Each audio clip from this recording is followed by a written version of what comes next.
ಅಧ್ಯಕ್ಷರಾಗಿ ಆಯ್ಕೆಯಾಗಿದ್ದಾರೆ ಮತ್ತು ಉಪಾಧ್ಯಕ್ಷರಾಗಿ JDSನ ಮಂಜುಳಾ ಅವರು ಆಯ್ಕೆಯಾಗಿದ್ದಾರೆ. ಅವರಿಬ್ಬರಿಗೂ ಕೂಡ ಇಬ್ಬರು JDS ಅಧ್ಯಕ್ಷರು ಮತ್ತು ಉಪಾಧ್ಯಕ್ಷರಿಗೆ ನಾನು ಅಭಿನಂದನೆಗಳನ್ನು ಸಲ್ಲಿಸ್ತೇನೆ ಈ ಸಂದರ್ಭದಲ್ಲಿ. ಯಾಕೆಂದರೆ ಇದು ಬಹಳ ಮುಖ್ಯವಾದದ್ದು. ಈ ರೀತಿಯ ಚುನಾಯಿತ ಸಭೆ ಬಂದರೆ ಇಲ್ಲಿ ಮೂಲಭೂತ ಸೌಕರ್ಯಗಳಾದಂಥ ರಸ್ತೆಗಳಾಗ್ಬೋದು, ಕುಡಿಯ ನೀರಿನ ಯೋಜನೆ ಆಗ್ಬೋದು, ಚರಂಡಿ ವ್ಯವಸ್ಥೆಗಳಾಗ್ಬೋದು, ಇದಕ್ಕೆಲ್ಲ ಒಂದು ವೇಗ ಸಿಗುತ್ತೆ. ಇವತ್ತು ಅಧ್ಯಕ್ಷರಾದಂಥ ಹರಿಪ್ರಸಾದ್ ಅವರು ಮತ್ತು ಉಪಾಧ್ಯಕ್ಷರಾದಂಥ ಮಂಜುಳಾ ಅವರು ಇವತ್ತು JDSನಿಂದ ಇವತ್ತು ಆಯ್ಕೆಯಾಗಿರೋದು JDSಗೆ ಇಲ್ಲಿ ಈ ಭಾಗದಲ್ಲಿ ಒಂದು ಆನೆಯ ಬಲ ಬಂದಿದೆ ಅಂತ ನಾನು ಹೇಳ್ತೇನೆ. ಮತ್ತು ಮಂಜು ಅವರಿಗೆ, ನಮ್ಮ ಮಾಜಿ ಶಾಸಕರಾದಂಥ ಮಂಜು ಅವರು ಬಹಳ ನಿಷ್ಠೆಯಿಂದ ಇದನ್ನೆಲ್ಲ ವ್ಯವಸ್ಥಿತವಾಗಿ ಮಾಡಿ ಇವತ್ತು ಈ ಗೆಲುವಿಗೆ ಅವರು ಕಾರಣರಾಗಿದ್ದಾರೆ. ಅವರನ್ನು ಕೂಡ ನಾನು ಈ ಸಂದರ್ಭದಲ್ಲಿ ಅಭಿನಂದಿಸ್ತೇನೆ. ಮತ್ತು ಎಲ್ಲ ಸದಸ್ಯರನ್ನು 14 ಜನ ಇವತ್ತು ಪುರಸಭೆಯ ಸದಸ್ಯರನ್ನು ಮತ್ತು ಮಹಾಜನತೆಯನ್ನು ಕೂಡ ಈ ಸಂದರ್ಭದಲ್ಲಿ ಅಭಿನಂದಿಸ್ತೇನೆ. ಅವರಿಂದ ಉತ್ತಮವಾದಂಥ ಜನಪ್ರಿಯ ಕೆಲಸ, ಜನ ಉಪಯುಕ್ತ ಕೆಲಸ ಆಗಲಿ. ಯಾಕೆಂದರೆ ಹಲವಾರು ಸಮಸ್ಯೆಗಳು, ಮೂಲಭೂತ ಸಮಸ್ಯೆಗಳನ್ನು ನಾವು ನೋಡ್ತಾ ಇದ್ದೇವೆ. ಇದಕ್ಕೆ ವೇಗ ಸಿಕ್ಕಿ ಜನಸಾಮಾನ್ಯರಿಗೆ ಮೂಲಭೂತ ಸೌಕರ್ಯ ಸಿಕ್ಕಿ ಚೆನ್ನಾಗಾಗಲಿ ಅಂತ ನಾನು ಅವರಿಗೆ ಹಾರೈಸ್ತೇನೆ.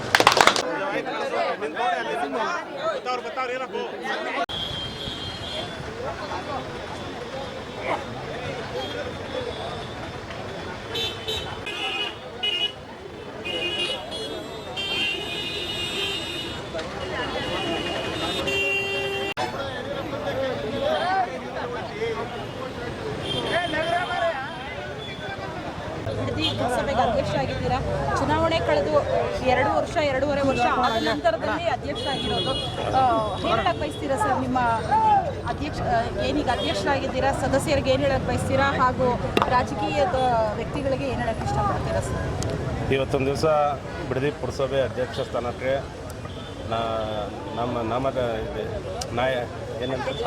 ಅಧ್ಯಕ್ಷರಾದ ಆಯ್ಕೆಯಾಗಿದ್ದು ನಮ್ಮ ಮಾಜಿ ಶಾಸಕರಾದ ಮಂಜುನಾಥ್ ಅವರು ಹಾಗೂ ನಮ್ಮ ಸಂಸತ್ ಸದಸ್ಯರಾದ ಡಾಕ್ಟರ್ ಮಂಜುನಾಥ್ ಅವರು, ನಮ್ಮ ಕುಮಾರಣ್ಣವರು, ದೇವೇಗೌಡರು, ನಿಖಿಲಣ್ಣವರು, ನಮ್ಮ ಪುರಸಭಾ ಸದಸ್ಯರು ಎಲ್ಲರ ಆಶೀರ್ವಾದದೊಂದಿಗೆ ಇವತ್ತು ಅಧ್ಯಕ್ಷರಾದ ಆಯ್ಕೆಯಾಗಿದ್ದೇನೆ. ಇವತ್ತು ನಮ್ಮೆಲ್ಲ ಸದಸ್ಯರು, ಹಿರಿಯರು, ನಮ್ಮ ಮಾಜಿ ಶಾಸಕರಾದ ಮಂಜು ಅವರು ಹಾಗೂ ನಮ್ಮ ಬಿಡದಿ ಪುರಸಭೆ ಎಲ್ಲ ನೂತನ ಸದಸ್ಯರು ಎಲ್ಲರ ಸಲಹೆ ಸೂಚನೆ ಮೇರೆಗೆ ಅಭಿವೃದ್ಧಿ ಕಾರ್ಯಗಳ ಬಗ್ಗೆ ಯೋಚನೆ ಮಾಡ್ತಾ ಅಭಿವೃದ್ಧಿ ಕೆಲಸಗಳನ್ನ ಮಾಡ್ತಾ ಬಿಡದಿ ಪುರಸಭೆನ ಉನ್ನತ ಮಟ್ಟಕ್ಕೆ ತಗೊಂಡೋರು ಅಭಿಲಾಷೆ ಇಟ್ಕೊಂಡಿದ್ದೀವಿ. ಎಲ್ಲರೂ ಅಭಿನಂದನೆ ಸಲ್ಲಿಸ್ತಾ ಇದ್ದೀವಿ. ನಮ್ಮ ಬಿಡದಿ ಪುರಸಭಾ ಸದಸ್ಯರು ಹಾಗೂ ಮಂಜಣ್ಣವರು, ನಮ್ಮ ಡಾಕ್ಟರ್ ಮಂಜುನಾಥ್ ಅವರು, ನಮ್ಮ HD ಕುಮಾರಸ್ವಾಮಿ ಅವರು ಹಾಗೂ ನಿಖಿಲ್ ಕುಮಾರಸ್ವಾಮಿ ಅವರು, ದೇವೇಗೌಡ ಅಪ್ಪಾಜಿ ಅವರು ಎಲ್ಲರೂ ಅಭಿನಂದನೆ ಸಲ್ಲಿಸಲು ಇಷ್ಟಪಡ್ತಾರೆ. ಸಂದರ್ಭದಲ್ಲಿ ಕುಮಾರಸ್ವಾಮಿ ಅವರು ಸಂಸದರಾಗಿ ಸಚಿವ ಸ್ಥಾನ ಅಲಂಕರಿಸಿ 3 ದಿನಗಳು ಪೂರೈಸಿದ್ರು. ಅದ್ರ ಬಗ್ಗೆ ಏನು ಹೇಳ್ತೀರಾ ಸರ್ ತಾವು? ಇವತ್ತಿನ ದಿವಸ ಕುಮಾರಣ್ಣ ನಮ್ಮ ಭಾಗದ ಶಕ್ತಿ ಅವರೇನೆ. ನಮ್ಮ ಕುಮಾರಣ್ಣವ್ರ ಹೆಸರೊಂದೇ ಸಾಕು. ಇವತ್ತು ನಮ್ಮ ಕುಮಾರಣ್ಣನ ಹೆಸರೇ ನಮ್ಮ ಶಕ್ತಿ. ಇವತ್ತು ನಮ್ಮ ರಾಜ್ಯ ಮಟ್ಟದಲ್ಲಿದ್ದವರು ಇವತ್ತು ದೇಶದ ಮಟ್ಟದಲ್ಲಿದ್ದಾರೆ. ಕುಮಾರಣ್ಣವ್ರು ಇನ್ನೂ ಉನ್ನತ ಮಟ್ಟದಲ್ಲಿ ಓದಿದ್ದಾರೆ, ಒಳ್ಳೊಳ್ಳೆ ಕೆಲಸ ಮಾಡ್ತಿದ್ದಾರೆ. ಇನ್ನೂ ಒಳ್ಳೆ ಕೆಲಸ ನಮ್ಮ ರಾಜ್ಯಕ್ಕೆ ಕೊಡ್ತಾರೆ ಅನ್ನೋ ಭರವಸೆ ಇದೆ. ಅದರಲ್ಲೂ ನಮ್ಮ ವಿಶೇಷವಾಗಿ ರಾಮನಗರ ಜಿಲ್ಲೆನ ಅವ್ರು ಯಾವತ್ತೂ ಮರೆಯೋದಿಲ್ಲ. ಅದರಲ್ಲೂ ನಮ್ಮ ಬಿಡದಿ ಅವರು ವಾಸಸ್ಥಳ ಆಗಿದ್ದು ಬಿಡದಿ ಪುರಸಭೆಗೆ ಉನ್ನತ ಕೆಲಸಗಳನ್ನ ಹಾಕ್ಕೊಡ್ತಾರೆ ಅನ್ನೋ ಭರವಸೆಲಿದ್ದೇವೆ. ಒಳ್ಳೆಯದು. ಮೂಲಭೂತ ಸೌಕರ್ಯಗಳಿಗೆ ಒತ್ತು ಕೊಡ್ತೀರಾ ಸರ್? ಮೊದಲನೇ ಆದ್ಯತೆ 3 ವರ್ಷದಿಂದ ಪುರಸಭೆಯಲ್ಲಿ ಯಾವುದೇ ಅಧಿಕಾರ ಇಲ್ಲದೆ ಸುಮ್ಮನೆ ಕೂತಿದ್ದೀವಿ ಮೇಡಮ್. ಏನೇನು ಕಂಪ್ಲೇಂಟ್ ಇದೆ ನಮ್ಮ ಹಿರಿಯರೆಲ್ಲ ಇದ್ದಾರೆ.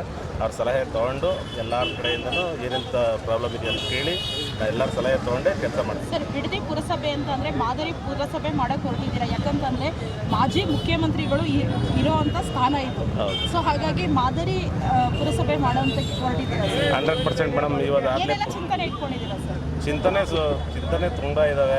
ಬಿಡದಿ ಪುರಸಭೆ ಕಟ್ಟಡ ಇಲ್ಲ, ಫಸ್ಟ್ ಕಟ್ಟಡ ಶಿಫ್ಟ್ ಮಾಡ್ಕೋಬೇಕು ಅಂತ ಪ್ಲ್ಯಾನಲ್ಲಿದ್ದೇವೆ. ಇವತ್ತು ಇನ್ನೂ ಏನೇನು ಕೆಲಸ ಕಾರ್ಯಗಳು ನಮ್ಮಲ್ಲಿ ಬಿಡದಿ ಟೌನಲ್ಲಿ ಎಲ್ಲ ಕೆಲಸಗಳು ನಡೀಬೇಕಾಗ್ತದೆ. UGD ಆಗಲಿ ಎಲ್ಲ ಅರ್ಧ ಕೆಲಸ ನಿಂತಿದೆ.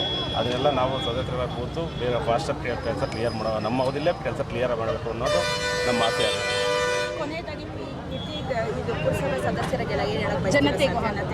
ಬಿಡದಿ ಪುರಸಭಾ ಸದಸ್ಯರಿಗೆ ಎಲ್ಲರಿಗೂ ನಾನು ಮನಸ್ಫೂರ್ತಿಯಿಂದ ಕೃತಜ್ಞತೆ ಸಲ್ಲಿಸಕ್ಕೆ ಇಷ್ಟಪಡ್ತೇನೆ. ಆದರೂ ನಮ್ಮ ಬಿಡದಿ ಜನತೆಗೆ ನೀವೇನು ನಂಬಿಕೆ ಇಟ್ಟು ನಮ್ಮನ್ನ ಆಯ್ಕೆ ಮಾಡಿ ಕಳಿಸಿದ್ರೆ ಆ ನಂಬಿಕೆನ ಉಳಿಸ್ಕೊಳ್ಳೋಂಥ ಕೆಲಸ ಮಾಡ್ತೇವೆ. ಯಾವುದೇ ಕಾರಣಕ್ಕೂ ಕೆಲಸ ವಿಚಾರದಲ್ಲಿ ಎಲ್ಲರನ್ನೂ ಒಟ್ಟಿಗೆ ತೊಗೊಂಡು ಪಕ್ಷಪಾತ ಮಾಡೋದಿಲ್ಲ. ಇವತ್ತು 23 ವಾರ್ಡು ಸಹ ನಮ್ಮ ವಾರ್ಡು ಅಂದ್ಕೊಂಡು ಕೆಲಸ ಮಾಡೋದ್ರಲ್ಲಿ ಸರ್ ಈಗೇನು ಮುಂಬರುವ ಜಿಲ್ಲಾ ಪಂಚಾಯತಿ ಚುನಾವಣೆಗಳು ಬರುತ್ತೆ ಅದಕ್ಕೆ ಯಾವ ರೀತಿ ಅದೆಲ್ಲ ನಮ್ಮ ಶಾಸಕರು ತೀರ್ಮಾನ ತಗೋತಾರೆ. ನೂತನವಾಗಿ ಆಯ್ಕೆಯಾಗಿರುವಂಥ ಅಧ್ಯಕ್ಷ ಸ್ಥಾನಕ್ಕೆ ಹರಿಪ್ರಸಾದ್ರವರಿಗೆ ಹಾಗೂ ಉಪಾಧ್ಯಕ್ಷರಾಗಿ ಆಯ್ಕೆಯಾಗಿರತಕ್ಕಂಥ ಮಂಜುಳಾ ಗೋವಿಂದಯ್ಯನವರಿಗೆ ಅಭಿನಂದನೆಗಳನ್ನು ಸಲ್ಲಿಸ್ತೀನಿ. ಏನು 3 ವರ್ಷಗಳಿಂದ ಬಿಡದಿ ಪುರಸಭೆ ಯಾವುದೇ ಒಂದು ಕೆಲಸ ಕಾರ್ಯಗಳು ಕುಂಠಿತವಾಗಿತ್ತು. ಇನ್ನು ಮುಂದೆ ಎಲ್ಲ ಅಭಿವೃದ್ಧಿ ಕೆಲಸಗಳು ಸರಾಗವಾಗಿ ಸಾಗಲಿ. ಅವರ ಅಧ್ಯಕ್ಷರು ಮತ್ತು ಉಪಾಧ್ಯಕ್ಷಗಳ ಜೊತೆಯಲ್ಲಿ ನಾವೆಲ್ಲ ಸದಸ್ಯರುಗಳು ಜೊತೆಯಲ್ಲಿ ಇರ್ತೀವಿ ಅಂತ ಹೇಳಿ.